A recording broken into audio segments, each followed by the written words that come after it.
Saudara, saya ingin melanjutkan firman Tuhan tentang doa. Saya belajar sesuatu yang luar biasa dari Tuhan. Dan saya ingin bagikan kepada saudara apa yang saya dapatkan dari Tuhan. Berdoa, saya pernah dikasih tahu seorang hamba Tuhan bahwa dua topik yang kadang gereja suka lupakan di dalam gereja adalah topik mengenai doa dan topik mengenai keuangan. Topik mengenai doa karena doa ini bagi banyak orang itu sebuah struggle, sebuah pergumulan. Uang adalah kebutuhan setiap hari dan kecenderungannya kita ingin menghabiskan uang untuk diri kita. Kita tidak menolong orang lain, kita tidak membawanya ke rumah Tuhan. Jadi dua hal ini yang saya dengar dari orang yang bijaksana yang pernah cerita kepada saya. Dan tapi tentang doa bukan sesuatu yang merupakan kekuatan saya. Ya, tapi saya berdoa Tuhan supaya berikan saya sesuatu yang saya bisa menjadi modal buat saya pribadi. Dan dalam 4 bulan terakhir ini saya merenungkan tentang doa dan ada kejadian demi kejadian yang meneguhkan sehingga saya berkhotbah tentang doa hari ini. Dan Tuhan berikan revelation yang saya sendiri senang sekali. Berdoa bagi banyak orang atau bagi beberapa orang sesuatu yang menakutkan. Karena yang dipikirkan tentang doa itu adalah bagaimana ngobrol. Ngomong apa sama Tuhan, kata-kata apa yang perlu dikeluarkan. Dan 3 minggu yang lalu saya khotbahkan bahwa waktu murid-murid Tuhan Yesus minta sama Tuhan untuk mengajar mereka berdoa, Tuhan Yesus lucu dan luar biasa. Tuhan Yesus langsung kepada esensinya dan Tuhan Yesus tidak mengajarkan cara bagaimana berkata-kata di dalam doa. Tapi number one Tuhan Yesus memperkenalkan kepada siapa murid-muridnya berdoa. Yang saya sudah khotbahkan 3 minggu yang lalu, Jesus introduced his Father to his disciple. Jadi Tuhan Yesus itu memperkenalkan Bapaknya, pribadi ini loh yang waktu kamu berbicara, bersekutu dan berdoa. Dan saya sudah jelaskan di dalam perjanjian lama, di dalam buku Kejadian sampai dengan buku Malaiki, itu hanya 15 kali dicatat tentang Tuhan sebagai Bapa kita. Jadi konsep Tuhan itu sebagai Bapa itu sesuatu yang tidak biasa bagi orang Yahudi. Bahkan kalau kita sebut Tuhan itu Bapa kita, itu sebuah kata yang sesat di dalam bangsa Yahudi. Tetapi waktu Tuhan Yesus datang di dalam Injil Matius, Markus, Lukas, Yohanes saja sudah dituliskan lebih daripada 150 kali di mana Tuhan Yesus refer Tuhannya, sebut Tuhannya itu sebagai Bapaknya. Dan konsep Bapa ini adalah konsep yang luar biasa. Konsep Bapa ini adalah konsep keintiman, saudara. Jadi kalau saudara dan saya berdoa, saudara gak usah pusingin dengan kata-kata apa yang saudara perlu keluarkan. Bahasanya pertama harus ngomong apa, tengah-tengahnya ngomong apa, diakhiri dengan bahasa yang seperti apa. Tuhan memperkenalkan kepada saudara seorang pribadi. Dan dia adalah Bapa. Dan Bapa itu sangat amat baik. Itu 3 minggu yang lalu saya khotbah ada di website kita. Hari ini saya ingin khotbah lanjutan, saudara. Yang kedua yang saya ingin tekankan adalah doa itu adalah melihat reputasi Tuhan. Katakan reputasi.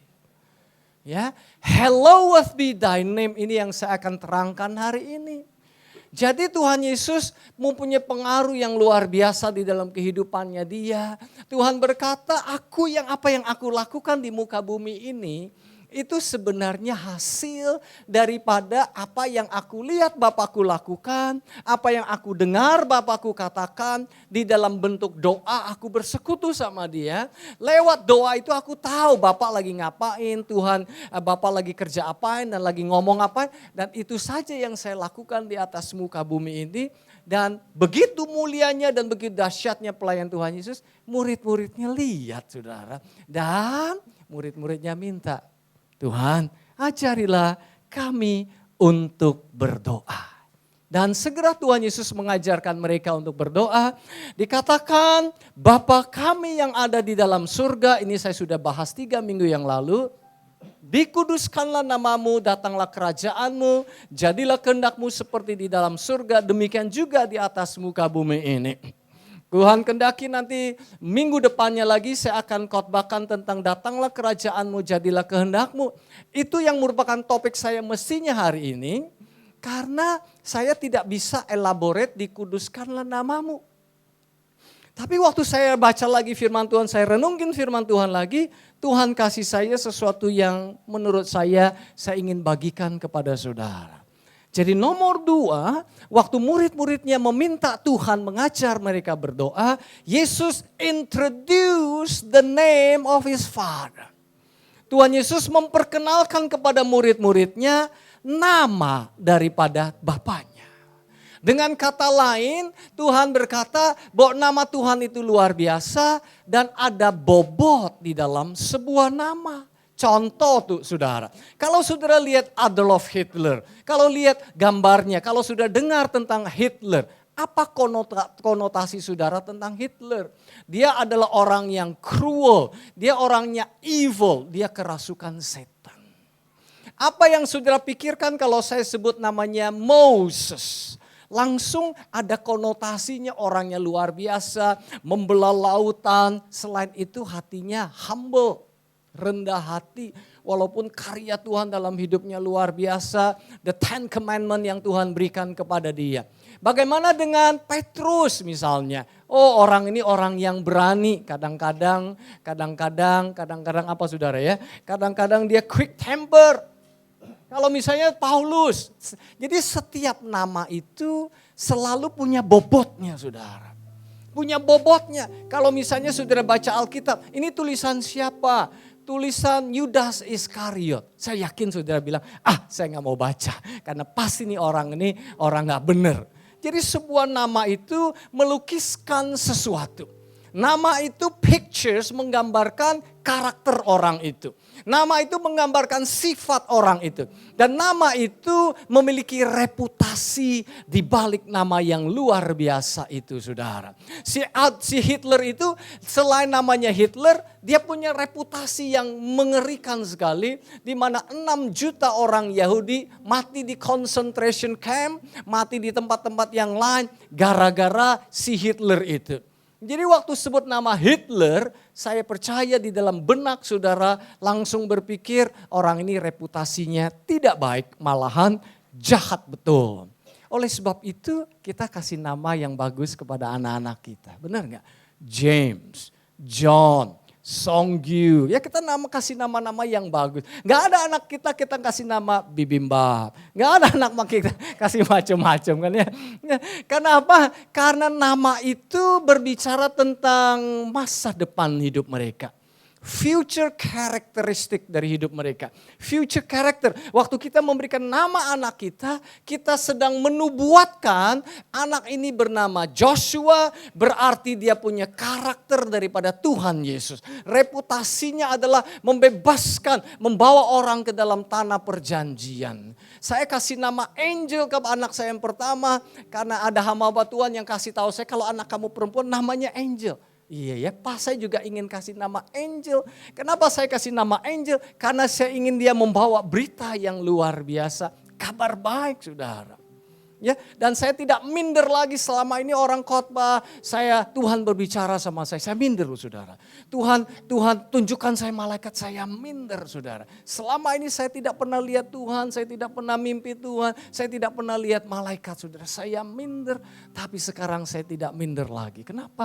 Karena di rumah saya ada malaikat saudara. Dan saya pernah tidur dengan malaikat, karena anak saya namanya Angel saudara ya. Ya. Jadi kita tidak pernah kasih nama yang jelek kepada anak kita. Kita tidak pernah kasih nama goblok sama anak kita. Itu bullying namanya saudara. Jadi waktu saudara dan saya berdoa, waktu murid-muridnya diajarin doa sama Tuhan Yesus sedang memperkenalkan nama sempurna, karakter yang sempurna, reputasi yang sempurna daripada Bapaknya kepada murid-muridnya.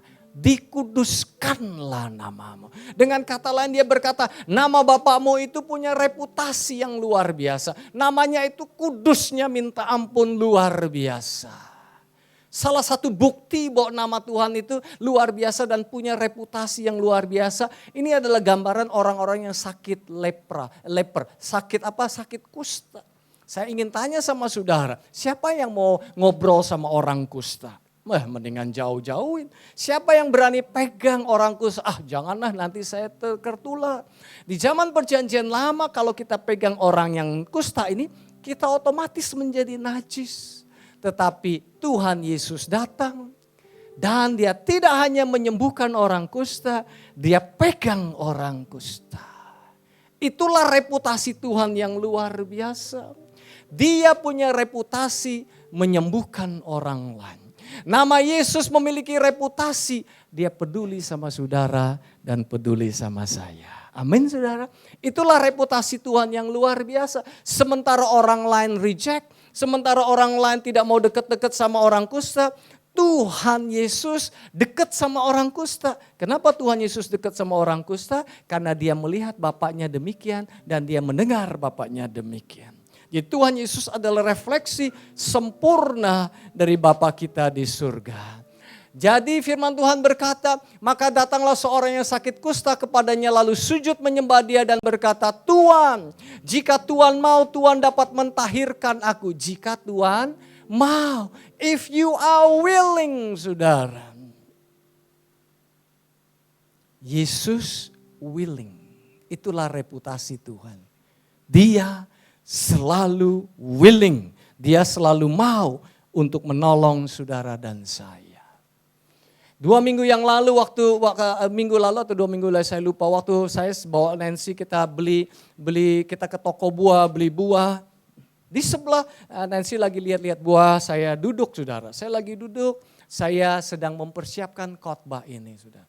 Saya persiapin khotbah dan di sebelah saya ada orang saudara. Maaf kata kalau saya gambarkan sedikit, orangnya itu seperti ini saudara. Orangnya itu sakit dan kepalanya itu seperti ini. Kepalanya tuh seperti ini, shoot. Kepalanya seperti ini, jadi kalau dia ngelihat barang itu dia seperti ini. Jadi dia tuh kepalanya itu rusak, tidak bisa ngapa-ngapain. Jadi dia ngelihat barangnya itu dekat sekali. Jadi waktu saya lihat dia, saya lagi persiapkan firman Tuhan. Saya pengen doakan dia. Tapi juga saya lagi siapin firman Tuhan. Jadi akhirnya saya nggak doain dia. Saya terus siapin firman Tuhan. Waktu saya lihat dia lagi, pengen juga ya doakan. Tapi saya juga ada urusan saya. Jadi orangnya tuh seperti ini. Ngelihat barang itu mesti seperti ini. Ibu-ibu, nggak tahu mau berapa ya, 3-40-an mungkin. Dan kemudian, saya lihat dia lagi, saya berbelas kasihan. Tapi kalau saya pikir, kalau saya doain, kalau dia nggak sembuh, reputasi saya bagaimana ya? Dan kemudian saya lihat Nancy sudah sampai di counter, dia mau bayar. Waduh, saya pikir ya puji Tuhan lah, nggak usah doain. Jadi kan mesti bantuin Nancy kan. Jadi saya angkat barang-barangnya, buah-buahannya supaya bisa ditaruh di meja counternya supaya bisa dihitung. Tapi hati saya merasa nggak enak dan kemudian saya bilang, Hani tunggu sebentar ya, saya mau ke sana sebentar, I'll be back. Kemudian saya dekat orang itu kembali. Jaraknya gak jauh dari counter itu 20 meter paling. Jadi saya deketin dia, saya memberanikan diri. Saya mau belajar seperti hatinya Tuhan Yesus, willing, rela untuk membantu dan mendoakan orang lain. Walaupun sesulit apapun. Saya bilang, Ibu kenapa kepalanya bisa begini? Sejak lahir. Waduh saya bilang, sejak lahir ya. Berarti lebih repot ya. Lebih susah. Kemudian saya tanya dia lagi, boleh saya doain Ibu? To my surprise, kaget saya. Tidak perlu. Wow. Tidak perlu. Tapi saya tidak mau menyerah. Saya tanya lagi, saya bisa doain Ibu. Gak apa-apa, saya bisa doain. Tuhan Yesus bisa sembuhin. Langsung dia bilang, kamu apa? Agamanya apa? Saya bilang Kristen, pakai nama Tuhan Yesus. Akhirnya dia bilang, gak usah. Gak usah loh saudara loh. Kemudian ada orang yang bantu dia deket. Udah itu dia sebutkan agamanya, tapi agamanya kenal Tuhan Yesus. Katolik saya. Jadi gak usah. Waduh, saya lihat rupanya tidak semua orang itu mengenal reputasinya Tuhan Yesus. Saya percaya kalau dia mengenal reputasi Tuhan Yesus, pasti dia akan minta didoakan.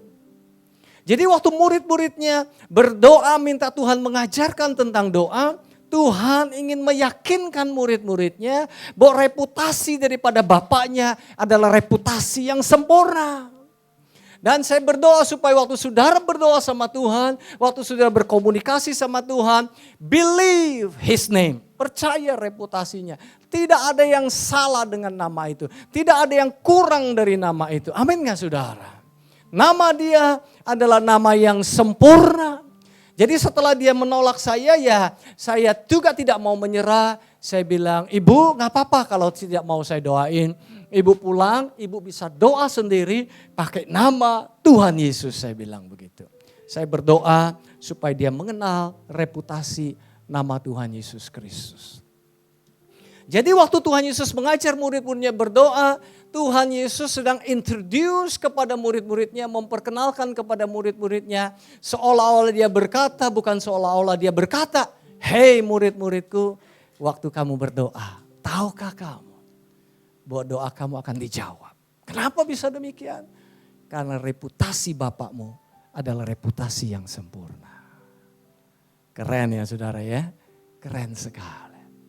Lalu ia berkata kepada mereka, bila kamu berdoa katakan, Bapa kami yang ada di dalam surga, bantu saya 3, 2, 1, dikuduskanlah namamu. Artinya nama itu adalah nama yang kudus, nama yang luar biasa, nama yang tidak bercela, reputasinya sempurna. Sudah pernah ketemu orang yang pelit? Pernah ketemu orang yang miskin? Pernah ketemu orang yang congkak? Saya yakin namanya bukan Tuhan Yesus. Karena Tuhan Yesus itu bukan orang yang pelit. Tuhan Yesus bukan orang yang miskin. Dan Tuhan Yesus bukan orang yang congkak. Karena reputasi Tuhan adalah reputasi yang sempurna. Amin saudara. Sewaktu Tuhan Yesus bertemu dengan seorang janda yang sedang di dalam perjalanan mengubur anak laki-laki satu-satunya. Tuhan Yesus punya reputasi yang luar biasa. Dia bukan orang yang lihat ada kebutuhan kemudian dia pura-pura nggak lihat. Dia bukan lihat ada orang yang susah, dia bilang saya lagi ada kerjaan yang penting. Tidak, Tuhan Yesus punya reputasi selalu menolong orang lain. Sehingga dia digerakkan hatinya oleh hatinya berbelas kasihan. Dan dia membangkitkan anak itu dari antara orang mati. Dengan kata lain dia berkata, namaku adalah Tuhan yang menyembuhkan.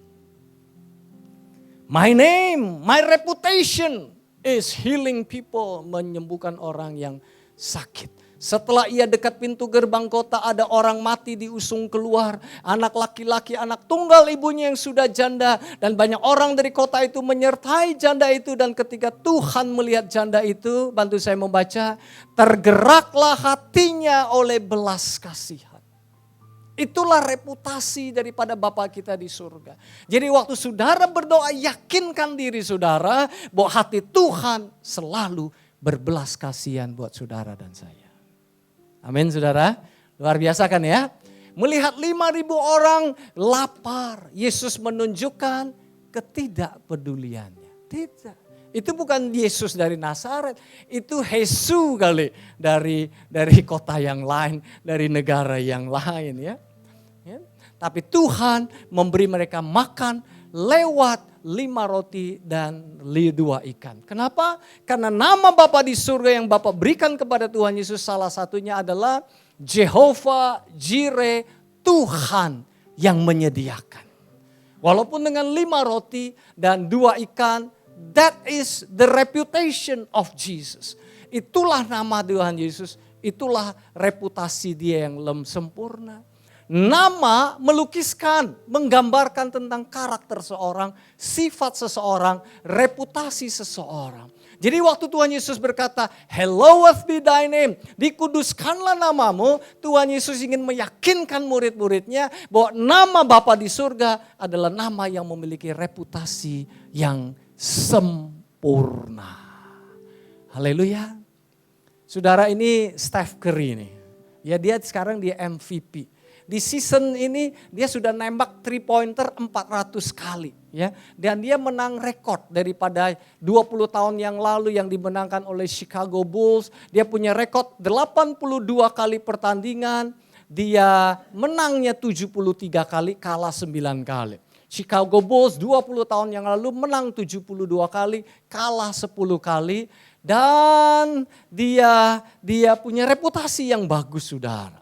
Kemudian dia diwawancarai biasa ya. Di NBA diwawancarai, dia jawab, kenapa kamu bisa begini? Oh ya, kita lakukan serangan pada kuarter ketiga. Kenapa kamu bisa gini? Ya, kita kerja sama tim. Udah itu kamu memecahkan rekor, congratulations ya. Kenapa bisa begini? Dia jawabnya, God is good. It is by His mercy. Wow, saya senang. Berarti dia memberikan hormat, kredit kepada orang yang layak mendapatkan kredit. Dia tahu reputasi daripada Tuhannya yang luar biasa. Jadi dia tahu bukan kekuatan dia, tapi dari Tuhan. Luar biasa sekali, saudara ya. Saudara tahu nggak, di tengah-tengah dunia ini, Hollywood ini sedang ingin merendahkan reputasi daripada Bapa kita di surga. Film-film kebanyakan merendahkan reputasi Tuhan Yesus. Pada waktu saudara nonton film ada kata Jesus Christ. Itu bukan dia sebut mulialah nama Tuhan, tidak. Dia sedang curse, sedang mengumpat, sedang mengutuk, sedang mengeluarkan kata-kata yang tidak seperlunya. Kalau Jesus Christ, kalau saudara lihat teks bahasa Indonesianya disebut apa, saudara? Astaga. Jadi begitu. Jadi Hollywood itu systematically itu buat begitu udah lama sekali. Karena Hollywood sedang mempress, sedang ingin menurunkan derajat nama daripada Tuhan Yesus Kristus. Itu yang dilakukan Hollywood, saudara.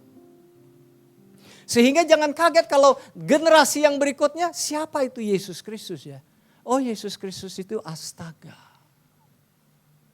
Saudara mulai lihat korelasi hubungannya. Ya, tapi saya bangga sama Steph Curry. Saya gak ada hubungan saudara sama dia. Tapi saya bangga sebagai seorang selebriti, sebagai seorang sportsman. Dia tahu reputasi Tuhannya. God is good. By His grace kita bisa seperti ini. Jadi saudara, doa itu bukan hanya mengatakan kata-kata meyakinkan Tuhan untuk merespon kita lewat kata-kata kita. Tetapi doa itu adalah mengalami nama baik daripada Bapa kita di surga. Isn't that exciting? Jadi doa itu sekarang tidak lagi sesuatu yang sulit, tapi sesuatu yang menyenangkan.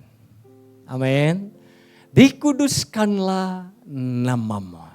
Saudara tahu gak orang dunia itu berdoanya gimana? Orang dunia itu berdoa itu dengan show off, orang munafik. Mereka suka mengucapkan doanya dengan berdiri di rumah-rumah ibadat pada tikungan-tikungan jalan raya supaya mereka dilihat. Aduh, bagus sekali kata-katanya. Bahasanya tinggi sekali. Pakai bahasa Ibrani, pakai bahasa Greka, pakai bahasa Inggris. Waduh, bagus sekali, kutip ayat sana, kutip ayat sini.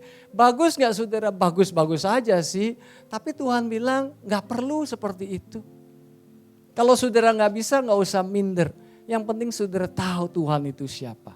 Reputasinya sempurna. Lagi pula dalam doamu jangan kamu, bantu saya membaca 3, 2, 1. Bertele-tele. Apalagi doa makan. Tapi bagi orang dunia mereka berpikir kalau mereka ngomongnya banyak, maka mereka akan didengar sama Tuhan. Kenapa mereka ngomongnya perlu banyak-banyak? Karena mereka tidak tahu reputasi Bapa kita yang di surga. Mereka berpikir Tuhan itu tuli.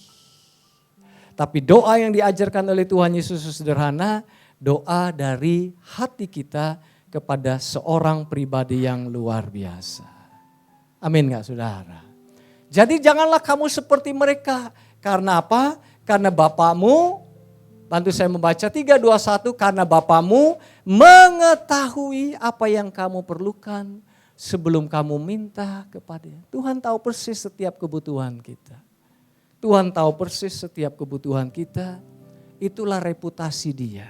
Dia mengerti. Jadi doa biasa-biasa aja. Tidak perlu pakai kata-kata mutiara.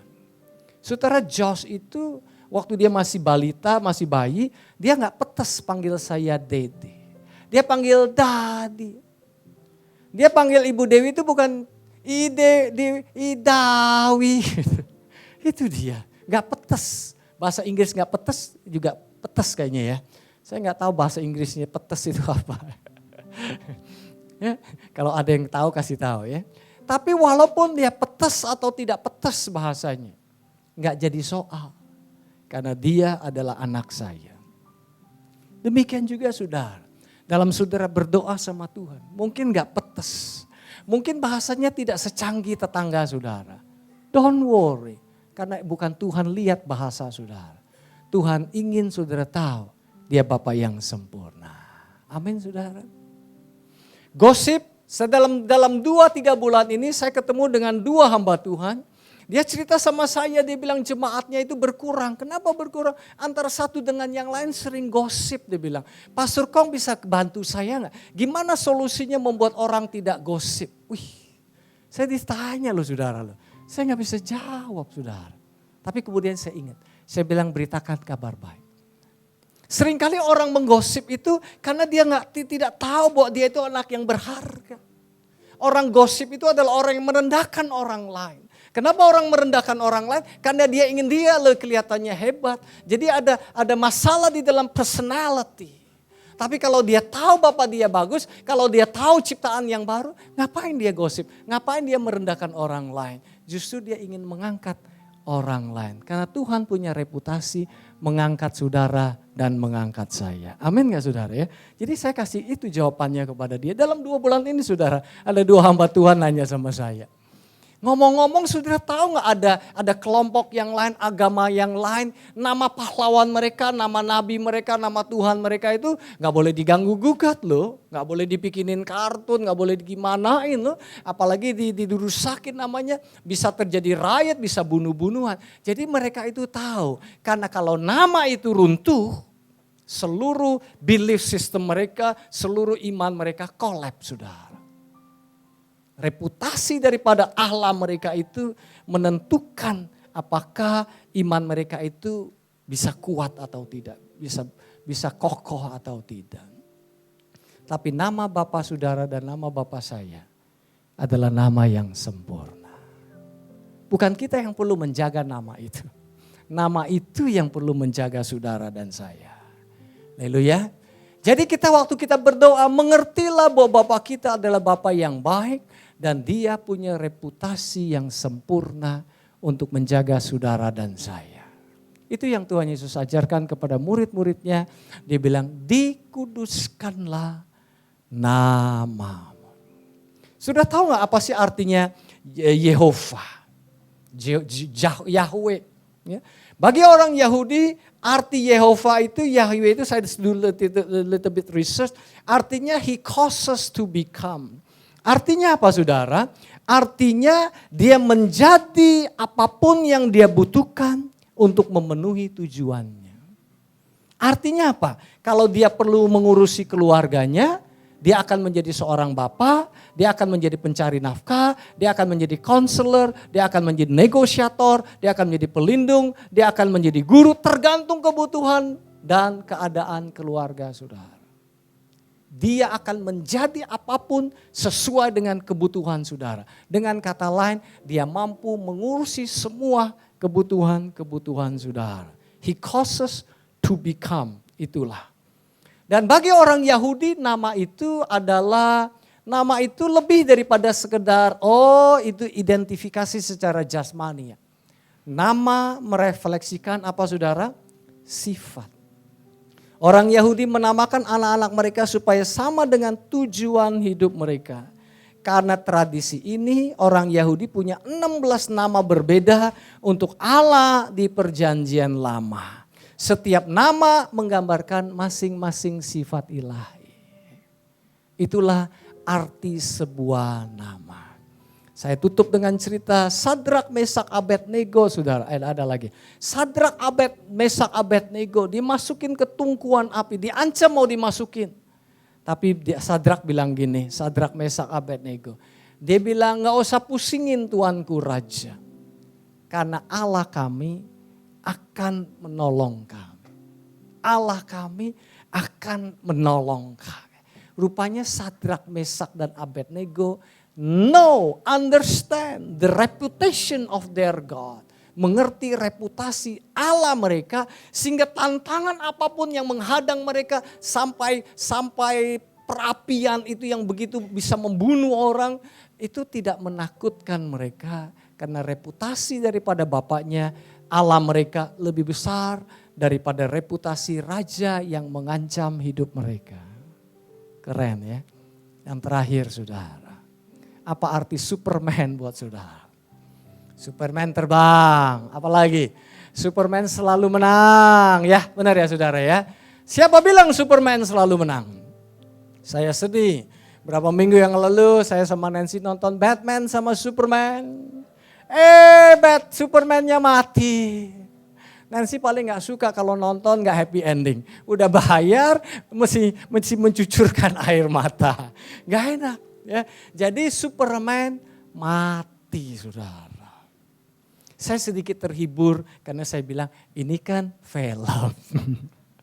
Tapi saudara, nama Bapa saudara dan saya tidak akan pernah mati. Karena setiap lutut akan bertelut, setiap mulut akan mengaku bahwa Yesus Kristus adalah Tuhan.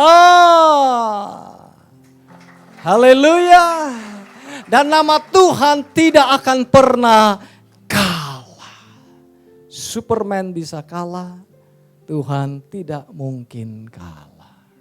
Yang terakhir, how do you know that your father is trustworthy? How do you know that he has a good reputation? Dari mana saudara tahu reputasinya baik? Lihat kayu salib. Itu bukti reputasi Tuhan yang sempurna. Itu bukti belas kasihan Dia yang sempurna. Itu bukti pengorbanan Dia yang sempurna. Itu bukti kerinduan Dia untuk menyembuhkan saudara. Itu adalah bukti yang sempurna daripada reputasi Tuhan. Lihat kayu salib, lihat pengorbanan Tuhan Yesus. Tidak ada yang tersisa dari tubuhnya dan darahnya. Tidak ada yang tersisa dari rencana hidupnya. Semuanya digenapi buat saudara dan saya. Dia mati, dicambuk, dipukul, diludahi, diomongin dan lain sebagainya. Dan semuanya itu Dia terima untuk saudara dan untuk saya. Dan dari mana saudara tahu reputasinya sempurna? Lihat kayu salib dan juga lihat kuburannya yang sudah kosong saudara. Dia sudah bangkit daripada orang mati. Jadi pekerjaan Bapa di surga lewat Tuhan Yesus adalah perfect reputation. Pekerjaan yang sempurna, sudah selesai, komplit. Reputasinya sempurna sehingga Rasul Paulus menulis. Ia yang tidak menyayangkan anaknya sendiri. Tetapi yang menyerahkannya bagi kita semua. Mana mungkin dia tidak punya reputasi untuk menyertai saudara. Untuk menolong saudara, untuk menghibur saudara, untuk berjalan bersama dengan saudara, untuk tidak pergi ke sekolah bersama dengan saudara, untuk tidak menyediakan makanan dan minuman bagi saudara dan bagi saya.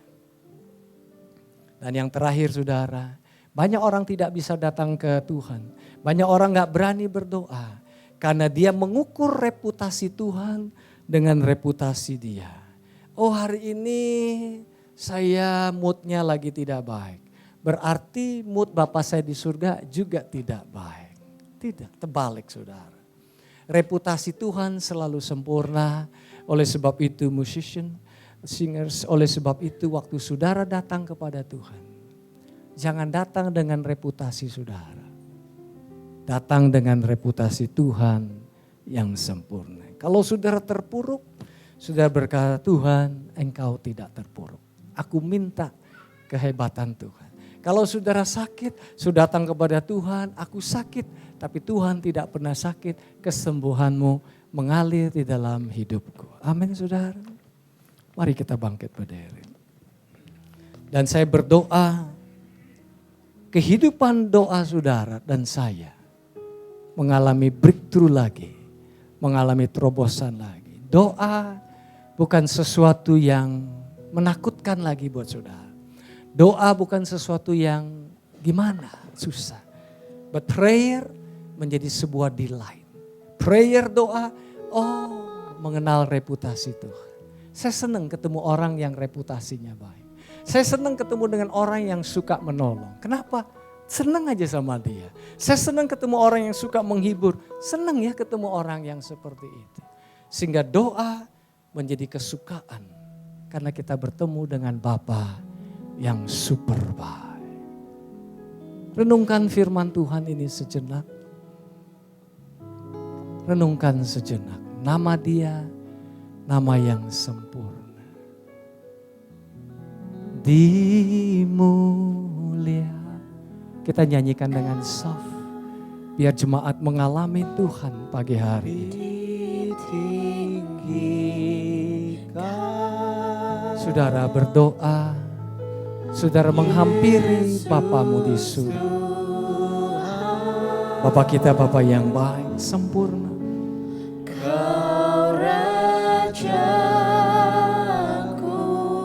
Alami terobosan yang baru di dalam hubunganmu dengan Tuhan. Arise and shine. Karena Tuhan menyertai saudara.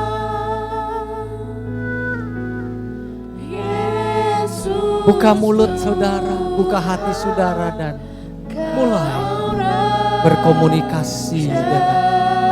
Buka pikiran saudara dan mulai mengalami perubahan paradigma. Tuhan itu baik. Bapakku, Bapa yang sempurna. Hallowed be your. Datang kepada Tuhan dengan berani. Jangan terintimidasi dengan kata-kata. Jangan terintimidasi dengan cara berdoa. Tapi datang Bapamu, Bapa yang sempurna.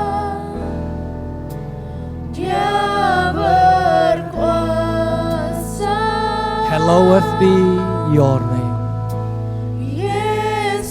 Dimuliakanlah nama.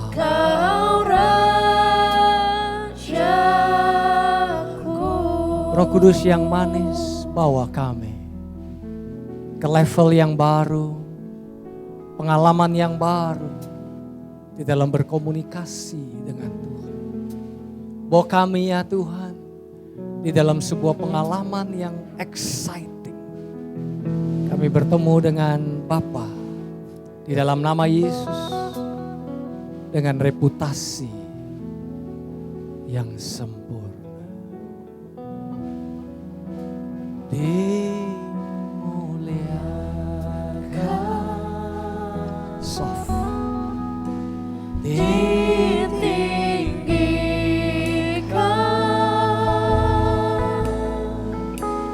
Yesus Tuhan, Kau Rajaku. Temui Bapamu yang baik. Thank you Holy Spirit. Dia berkuasa. Oh, touch. Spirit of prayer, move. Spirit of prayer, we honor you.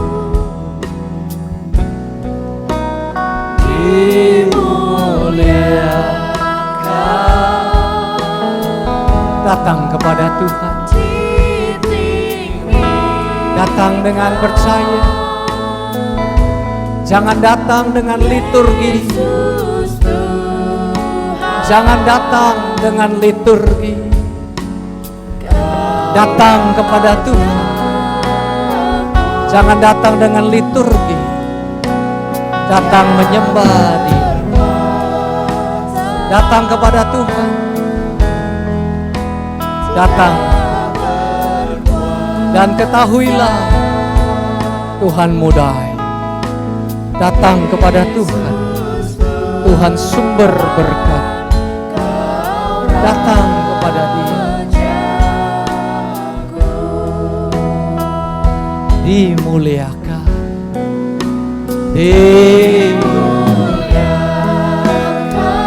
Jangan berpikir doa itu sulit, sederhana.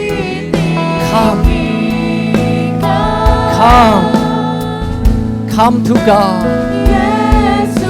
Come dengan kesederhanaan. Datang dengan reputasi Tuhan. Rajaku, Dia berkata,